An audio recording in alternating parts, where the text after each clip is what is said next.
Mga kabayan at mga kapatid, Sweden magbibigay sa Philippine Air Force ng isang squadron ng kanilang pinakabagong JAS 39 Gripen ENF light fighter jet.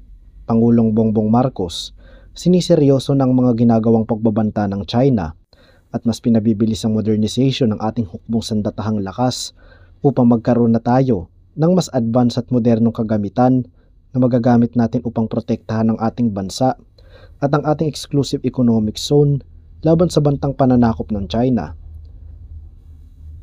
Sa balitang ating nakalap mula sa Max Defense Philippines, binili na ng bansang Hungary ang nasa 4 na mga JAS 39 Gripen C and D at plano naman ng Swedish government na ipadala sa Ukraine ang natitirang 10 fighter jet bilang military aid sa nagpapatuloy na digmaan sa pagitan ng Russia at Ukraine. Ang JAS 39 Gripen C and D ang pangunahing offer sa atin ng bansang Sweden para sa multi-role fighter jet acquisition project ng Philippine Air Force, at dahil na din sa matagal na itong offer ng Sweden at inabot na nga ng taong 2024, ay naunahan na tayo ng Hungary at Ukraine na makakuha ng nasa 14 na mga JAS 39 Gripen C and D. Subalit mayroong good side o mabuting dulot ang pagkawala ng mga lumang JAS 39 Gripen dahil may bagong offer sa atin ngayon ng bansang Sweden. Ino-offer ngayon ng Sweden ang kanilang mga bagong JAS 39 Gripen ENF variant. Itong maituturing na pinaka-advanced na version sa ngayon ng Gripen at maihahalin tulad natin ito sa mga F-16 Viper ng Estados Unidos. Nagsimula ang research and development para sa mga mas advanced na mga JAS 39 Gripen ENF noong 2007 at tinawag itong Gripen Demonstrator. Layunin ng nasabing research and development ng Sweden na i-upgrade o palakasin ang iba't ibang subsystem ng Gripen katulad na lang ng mga avionics, radar, pagdadagdag ng mga hardpoint, pagdadagdag ng fuel capacity at ng pagpapalit ng mas malakas na turboprop engine para sa Gripen. Isa nga sa mga in-upgrade sa bagong Gripen ay ang mga engine nito na mula sa lumang Volvo RM12 afterburning turbofan engine. Pinalitan nila ito ng mas malakas na American-made na General Electric F414-GE39E afterburning turbofan engine. Kung pagkukumparahin natin ang performance ng dalawang engine, tumaas ang take-off weight ng Gripen kung ikukumpara natin sa lumang engine.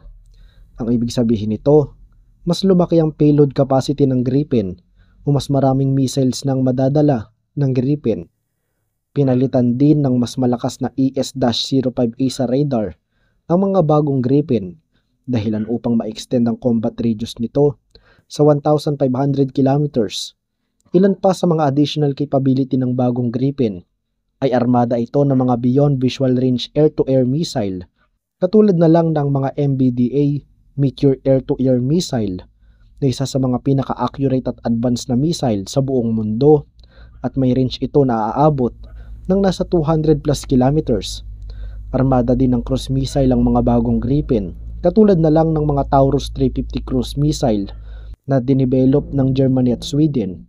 Capable ang nasabing cruise missile na makapagdala ng nasa 480 kg na warhead at may range na aabot ng 500 kilometers. Maaaring gamiting anti-ship missile ang mga Taurus 350 dahil sa range nito at warhead na napakalaki na makapagbibigay ng malaking damage sa oras na tumama ito sa mga warship ng kalaban. At isa pang advantages ng missile na Taurus 350, kaya itong mai-launch sa pamamagitan ng Gripen. At napag-uusapan na din ang naval strike capability ng JAS 39 Gripen. May kakayanang makapagdala ng nasa 6 na mga RBS-15 anti-ship missile ang mga Gripen. Sobrang versatile ng mga RBS-15 anti-ship missile sapagkat maaari iting i-launch sa pamamagitan ng air, land and ship launch. Hindi katulad ng Taurus 350 cruise missile, ang mga RBS-15 ay may maximum range lamang na nasa 300 kilometers at may warhead capacity na aabot o ng 200 kilograms. Madami pang advanced capability ang Gripen na hindi ko na nabanggit sapagkat haba lamang ang video natin. Ang nakita kong downside sa bagong offer na ito ng Sweden ay sobrang mahal ng price tag ng mga bagong Gripen, 80 plus million US dollar per unit, halos dikit sa price tag ng mga F-35 stealth fighter jet na may estimated price ng nasa 75 to 80 plus million US dollar per unit. Tatandaan natin na hindi stealth fighter jet ang mga Gripen, subalit mas mababang operational cost at maintenance ng mga Gripen kung ikukumpara natin sa mga F-16 Viper na ino-offer sa atin ng Estados Unidos. Kung hindi uubra ang 12 bagong offer ng Sweden ng mga JAS 39 Gripen ENF, may suggestion si Max Defense Philippines. Maaaring bawasan ang mga bilang ng mga Gripen na bibilhin ng Pilipinas o huwag isama sa deal o pipirmahang kontrata ang mga spare parts at logistics para sa mga Gripen at sa halip magiging bukod ng procurement nito upang mabawasan ang maaaring maging gastos at magkasya ang inilaang budget para sa pagbili ng mga multi-role fighter jet. Maaaring ding bumili ng mga second-hand na mga fighter jet ang Pilipinas, katulad na lang ng mga F-16 na mula sa Estados Unidos o mula sa mga third-party country, o bumili ng mga dagdag na mga FA-50 Block 20 light fighter aircraft na mula sa South Korea. Mas mura mga FA-50 kung ikukumpara sa mga tradisyonal na mga multi-role fighter jet. Mas mura din ang operational cost at maintenance ng mga FA-50 kumpara sa mga F-16 at Gripen. Subalit hindi pa din nito matutumbasan ang capability na kayang i-offer ng mga Gripen at F-16 dahil mas malaki ang payload capacity ng mga multi-role fighter jet at mas malawak ang combat range kung ikukumpara sa mga FA-50.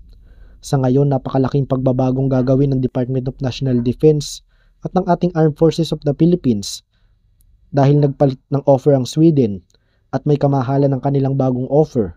Huwag na sanang tumagal o matenga ang Phase 1 ng Multi-Role Fighter Jet Acquisition Project na nagmula pa sa panahon ni Pangulong Rodrigo Duterte at sa halip makapagdesisyon na kaagad dapat ang mga opisyal ng Department of National Defense upang mapirmahan ng kontrata at umusad na ang proyekto.